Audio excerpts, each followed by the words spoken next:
menemukan barang bukti berupa kendaraan Land Cruiser yang sebelumnya juga dicari, di mana kendaraan Land Cruiser ini yang menjadi instrumen penyuapan.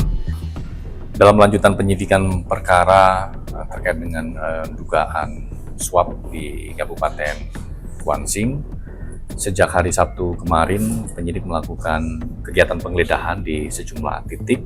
Ada beberapa lokasi, diantaranya di kantor Bupati Kuansing, kemudian DPRD, dan juga rumah pribadi ataupun rumah dinas para tersangka, yaitu saudara SA, ZKN, dan juga saudara ARD selaku pihak swasta dalam perkara ini.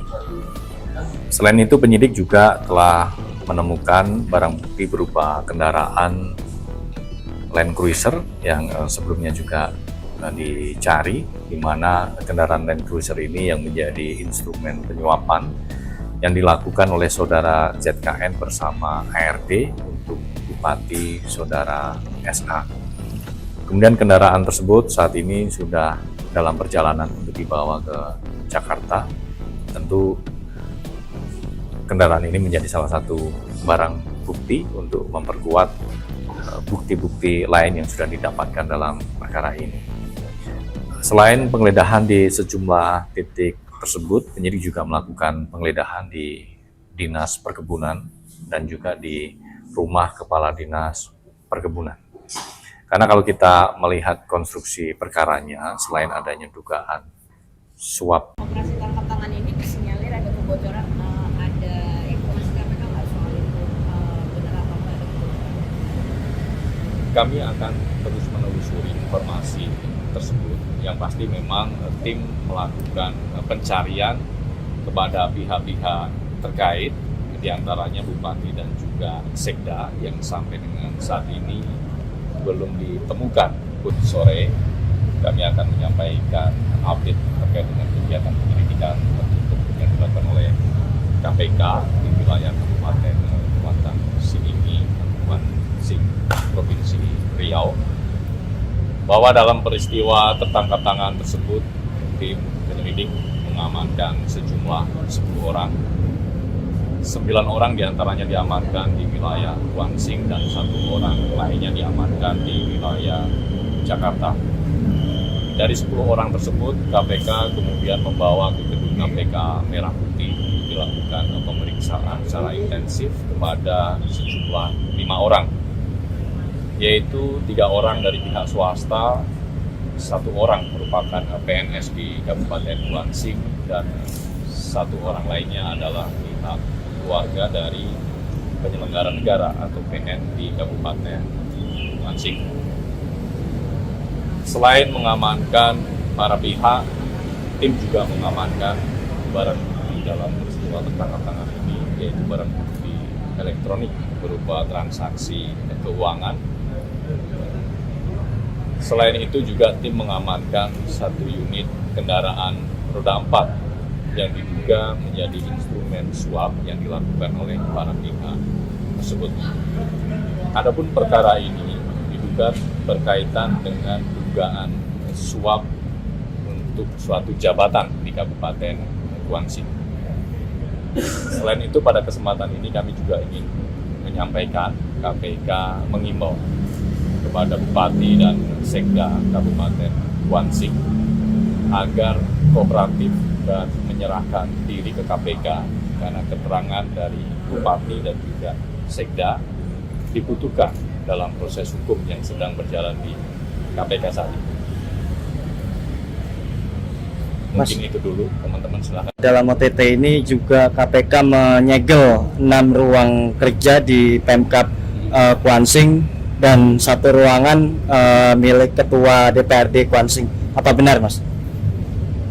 Dalam rangkaian kegiatan penyelidikan tertutup ini, benar bahwa tim juga melakukan pemasangan KPK lain di sejumlah titik. Artinya ketika ini nanti sudah bergulir pada tahap penyidikan, maka KPK melalui penyidik akan melakukan upaya paksa penggeledahan di sejumlah titik yang sudah dipasang KPK lain tersebut.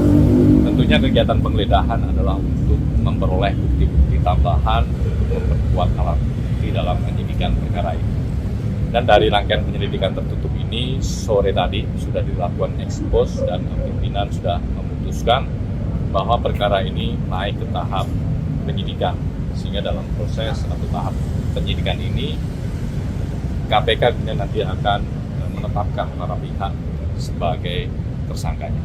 Mas, operasi tangkap tangan ini disinyalir ada kebocoran, ada informasi KPK nggak soal itu, benar apa nggak ada kebocoran? Kami akan terus menelusuri informasi tersebut. Yang pasti memang tim melakukan pencarian kepada pihak-pihak terkait, diantaranya Bupati dan juga Sekda yang sampai dengan saat ini belum ditemukan posisinya. Sehingga kami mengimbau dalam kesempatan ini kepada Bupati dan juga Sekda Kuansing untuk kooperatif menyerahkan diri ke KPK sehingga proses hukum yang sedang berjalan bisa dilakukan secara efektif. Mas, terkait pemeriksaan itu hari ini, Mas, apa aja, Mas? Sebentar, kita ke kriteria dulu. Per malam ini Bupati dan Sekda Kuansing sudah menyerahkan diri. Keduanya tiba di gedung KPK Merah Putih sekitar pukul 21.17 waktu Indonesia Barat. Saat ini keduanya langsung menjalani pemeriksaan secara intensif. Adapun dalam prosesnya, tim membawa yang bersangkutan dari Bandara Soekarno-Hatta menuju gedung KPK Merah Putih.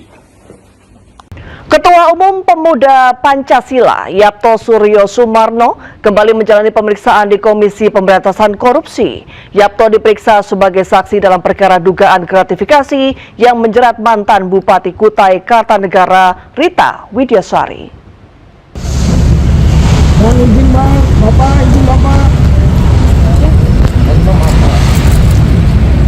Yapto Suryo Sumarno tiba di gedung KPK Jakarta sekitar pukul 9 pagi, didampingi penasihat hukumnya. Yapto tidak memberikan pernyataan apapun kepada awak media dan langsung melengang ke dalam gedung. Juru bicara KPK Budi Prasetyo mengatakan pemeriksaan terhadap Yapto dijadwalkan kembali oleh penyidik untuk mendalami perkara dugaan penerimaan gratifikasi terkait pembayaran per metrik ton batu bara di wilayah Kutai Kartanegara.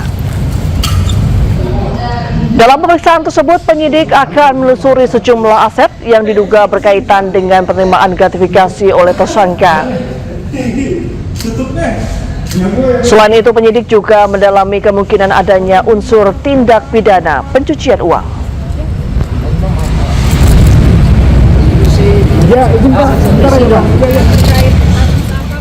Informasi selanjutnya, pemirsa, Polda Metro Jaya menegaskan sudah mengantongi surat tugas dan surat izin penggeledahan. Kuasa hukum Polda Metro Jaya meminta hakim menolak seluruh permohonan Roy Suryo.